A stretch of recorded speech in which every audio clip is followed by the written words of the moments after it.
अभी बाकी जो हमारे स्टेचेस हैं उसमें जो लोग काम कर रहे हैं उनमें भी काफी सीरियसनेस आ रहा है, एक्शन लिया जा रहा है।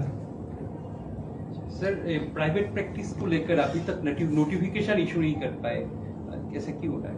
ऐसा नहीं है, ऐसा जो कैबिनेट में हमारा डिसीजन हमारा इन प्रिंसिपल हुआ, उसके बाद भी जो जैसे हमारा सेंट्रल गवर्नमेंट के काफी सारे एक्ट है, हमारे स्टेट गवर्नमेंट के कुछ एक्ट्स है, जो पे कमीशन है, सेंट्रल पे कमीशन के कुछ ऑर्डर्स है, हमारे स्टेट में भी कुछ जो स्टेट पे कमीशन होता है उनके कुछ ऑर्डर्स है, हमें लॉ और फाइनेंस का भी ले लेना पड़ता है। तो बहुत ही जल्दी हम उसका जैसे डिसीजन हुआ है वो हम लोग maybe in some days we will notify. Chief minister के सेक्रेटरी होने के नाते आपसे एक सवाल, किसी थाने का आधिकारिक को क्या निष्कासित किया गया है ऐसे? मेरे जानकारी नहीं।